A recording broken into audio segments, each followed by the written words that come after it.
안녕하세요. 치매 환자와 그 가족들을 오랫동안 진료해온 신경과 전문의 김태영입니다. 1. 정확한 진단을 받는 것이 첫걸음입니다. 치매는 단순히 기억력이 떨어지는 병이 아닙니다.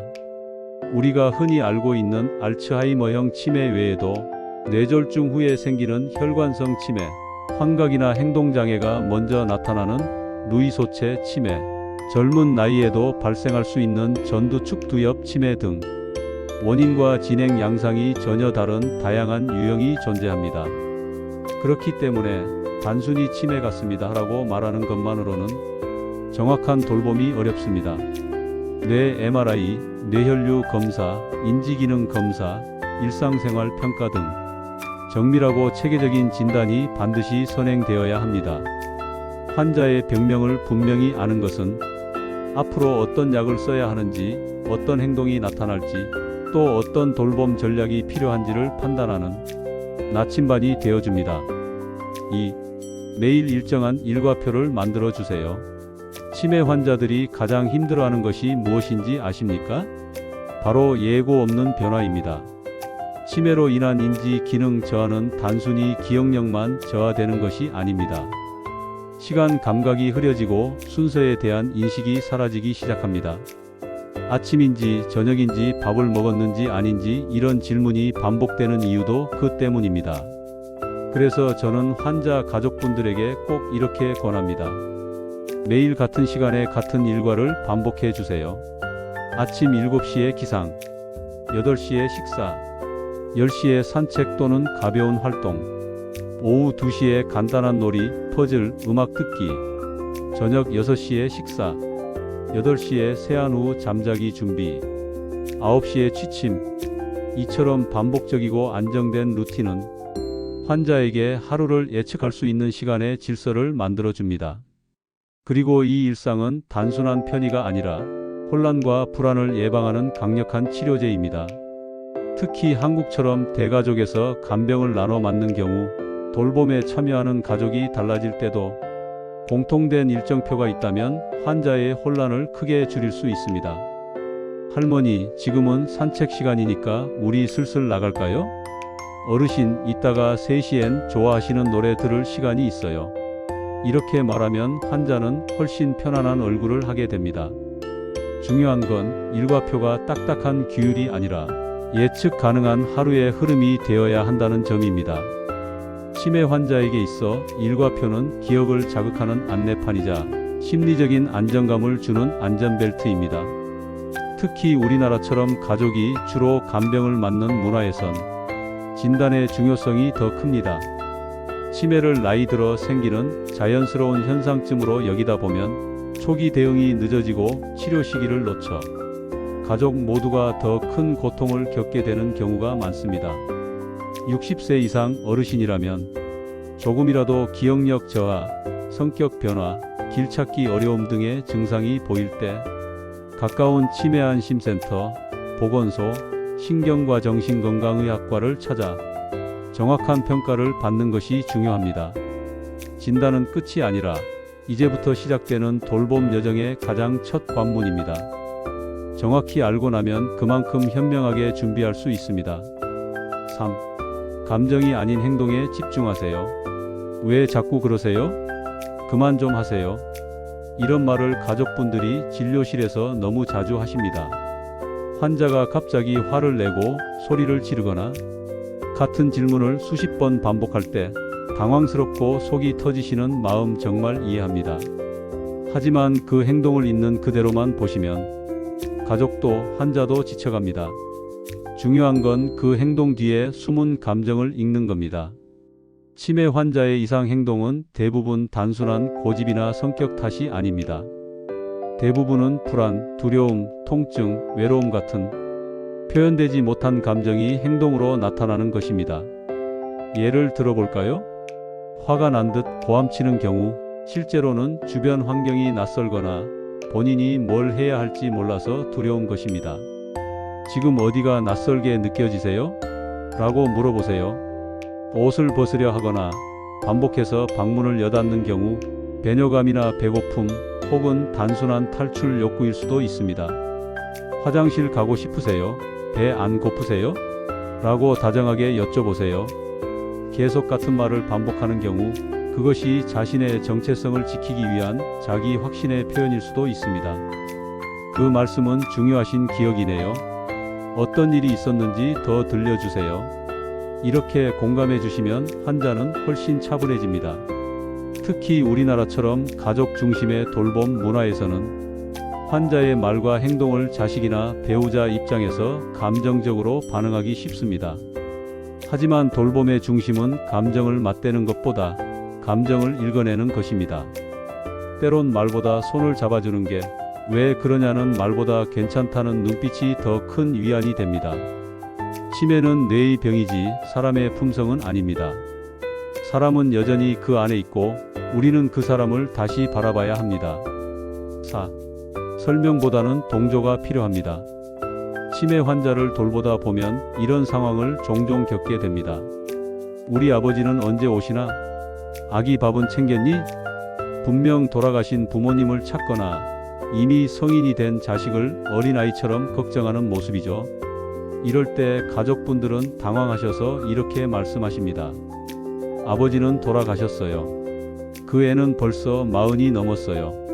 하지만 이런 사실 전달은 오히려 환자에게 충격과 혼란을 줍니다. 왜냐하면 그 기억은 그분에게 지금이기 때문입니다. 돌아가신 분을 찾는 것도 어린 시절 이야기처럼 들리는 말도 사실은 그분이 살아온 인생의 흔적이고 자신의 정체성을 지키려는 무의식적 저항일 수 있습니다. 그럴 땐 굳이 정정하지 않아도 괜찮습니다. 아버지 그립죠? 요즘 꿈에서 자주 뵈시나 봐요? 오늘 아기 밥 잘 챙겼어요. 어머니 덕분에요. 이렇게 그 감정을 존중해주는 말 한마디가 환자를 훨씬 안정시키고 신뢰를 쌓는 지름길입니다. 우리나라처럼 부모 마이너스 자식 관계의 정이 깊은 문화에서는 돌아가신 가족을 그리워하는 치매 환자의 감정은 단순한 기억 착오가 아닌 삶의 한 조각입니다. 설명하려 하지 마세요. 그 대신 그분의 마음에 잠시 동행해 주세요. 그 공감의 시간이 환자와 가족 모두에게 따뜻한 여운으로 남습니다. 5. 안전 환경을 먼저 점검하세요. 치매 환자를 돌보는 가족분들에게 꼭 드리고 싶은 말씀이 있습니다. 가장 먼저 바꿔야 할 것은 약도, 식단도 아닌 환경입니다. 치매 환자들이 입원하게 되는 가장 흔한 이유 무엇일까요? 바로 낙상 그리고 화상입니다. 우리나라 가정집 구조는 사실 고령자에게 썩 안전하지 않습니다. 욕실 바닥은 미끄럽고 방과 거실 사이엔 작은 문턱이 있고 밤중엔 불 꺼진 복도를 환자가 혼자 걸어가다 넘어지는 일이 흔합니다. 특히 가스레인지는 무의식적으로 켜놓고 깜빡하기 쉬워 화재 위험으로도 이어집니다. 그렇기 때문에 저는 가족분들에게 항상 이렇게 말씀드립니다. 욕실에는 미끄럼 방지 매트를 꼭 깔아주세요. 샤워 후 젖은 바닥은 가장 위험한 장소입니다. 작은 문턱은 제거하거나 경사로로 바꾸세요. 보행이 불안정한 환자에게 작은 턱도 큰 위협이 됩니다. 전기레인지, 전기포트 등 자동 차단 기능이 있는 기구로 바꿔주세요. 스스로 끄는 것이 어려운 환자에겐 꼭 필요한 선택입니다. 센서 등이나 야간 등을 복도, 화장실에 설치하세요. 밤에 깨어 움직이는 환자는 시야 확보가 생명입니다. 환경 정비는 복잡하거나 큰돈이 드는 일이 아닙니다. 단 몇만 원의 센서 등 하나, 문턱 하나만 바꿔도 사고의 80% 이상을 예방할 수 있습니다. 우리나라처럼 가정 내 돌봄이 많은 문화에서는 가족이 곁에 있으니 괜찮겠지라고 생각하기 쉽지만 사고는 단 5초 사이에 일어납니다. 특히 화장실, 주방, 복도는 늘 위험구역으로 인식해 주세요. 환경을 바꾸면 환자의 삶이 더 오래, 더 안전해집니다. 6. 약은 규칙적 복용이 생명입니다. 치매 치료에서 가족들이 가장 많이 묻는 질문 중 하나가 있습니다. 이 약 꼭 계속 먹어야 하나요? 하루쯤 빼먹어도 괜찮지 않나요? 정답은 분명합니다. 치매 약은 꾸준히 정확한 시간에 용법대로 복용해야 효과가 있습니다. 치매 치료제는 증상의 진행을 늦추는 역할을 합니다. 하지만 약효가 제대로 유지되려면 규칙적인 복용 리듬이 매우 중요합니다. 하루 이틀 빼먹는다고 크게 나빠지진 않지만 그런 일이 반복되면 뇌 속 약물 농도가 들쭉날쭉해지고 결국 효과도 떨어지게 됩니다. 특히 한국 가정에서는 치매 어르신 본인이 약을 챙기기 어렵기 때문에 보통 자녀나 배우자가 대신 챙기게 되는데요. 이럴 때 활용하면 좋은 도구들이 있습니다. 알람 기능 스마트폰이나 시계에 복용시간 알림을 설정하세요. 약 보관함 하루치, 일주일치로 나눠 정리해 놓으면 혼동을 줄일 수 있습니다. 복약 지도 앱 복용 기록을 남기고 누락 여부도 확인할 수 있습니다. 대표적으로 꿀딱, 똑딱, 건강인 같은 어플이 유용합니다. 무엇보다 중요한 건 이상 반응을 꼼꼼히 관찰하는 것입니다. 약 복용 후 어지러움, 식욕 저하, 불면, 소화 불량 등의 증상이 생기면 절대 그냥 넘기지 마시고 꼭 의료진에게 알리세요. 약은 환자를 돕는 도구이지 억지로 먹는 것이 되어선 안 됩니다. 때론 용량을 조절하거나 다른 약으로 바꾸는 것만으로도 증상이 훨씬 좋아질 수 있습니다. 치매약은 시간과의 싸움에서 환자와 가족을 돕는 가장 중요한 동반자입니다. 하지만 그 동반자가 제 역할을 하려면 가족의 꼼꼼한 손길이 필요하다는 걸 잊지 마세요. 7. 가족이 번아웃되지 않도록 하세요. 치매 환자를 돌보는 가족에게 제가 가장 먼저 묻는 말이 있습니다. 요즘은 쉬고 계신가요? 입니다. 간병은 체력보다 정신력이 더 많이 드는 일입니다. 눈앞의 행동 하나하나를 반복해서 설명하고 갑작스러운 감정 기복을 받아내고 어디 가지도 못한 채 하루를 다 쏟아붓는 일상. 가족 간병인은 점점 지쳐가지만 그걸 죄책감에 털어놓지도 못합니다. 하지만 분명히 말씀드립니다. 지치지 않는 간병이 가장 좋은 간병입니다. 가족이 소진되면 결국 환자도 함께 무너집니다. 그래서 저는 꼭 다음과 같은 숨 고르기를 제안합니다. 일주일에 한 번, 반나절이라도 돌봄을 쉬는 시간을 확보하세요.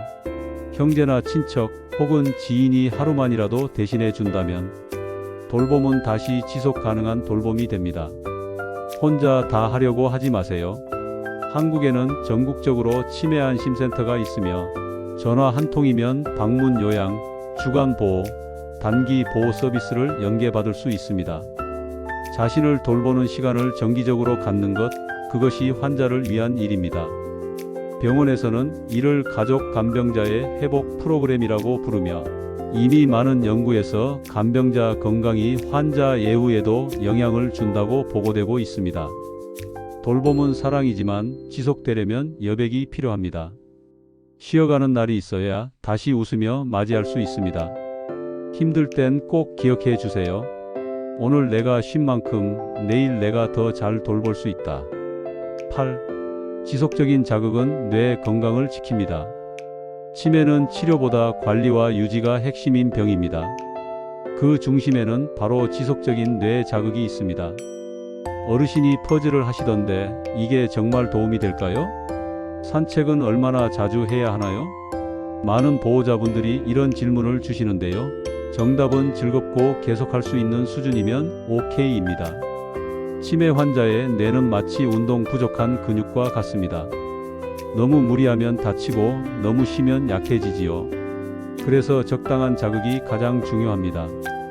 간단한 대화, 오늘 날씨, 점심 메뉴, 과거 이야기, 가벼운 산책, 하루 15분에서 20분만이라도 햇빛과 바람을 느끼게 해주세요.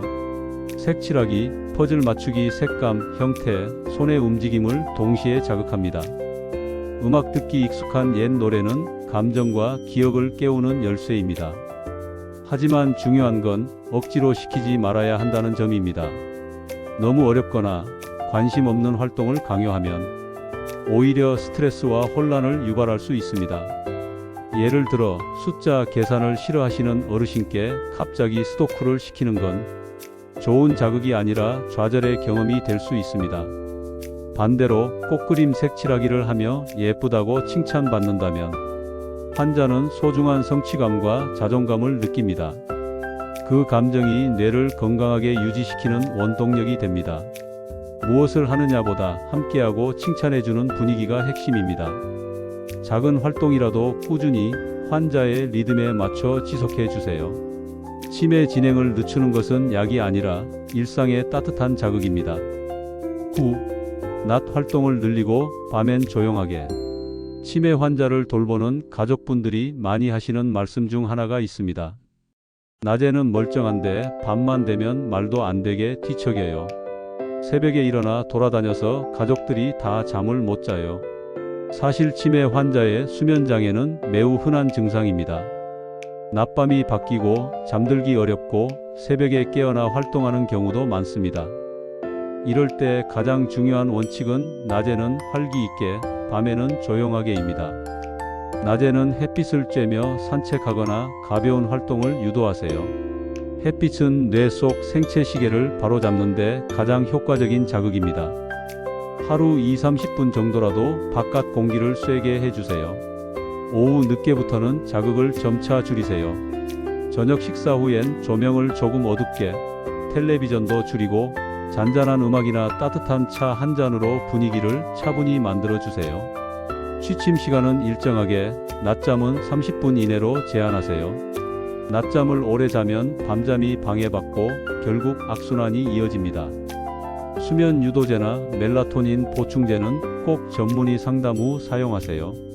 습관적 복용보다는 환경 조정이 먼저입니다.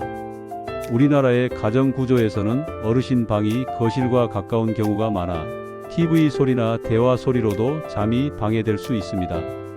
가능하다면 커튼, 방음 슬리퍼, 간접등 등 간단한 장비로 환경을 조정해 보세요. 무엇보다 중요한 건 밤에 자야 한다는 우리 기준을 환자에게 강요하지 않는 것입니다.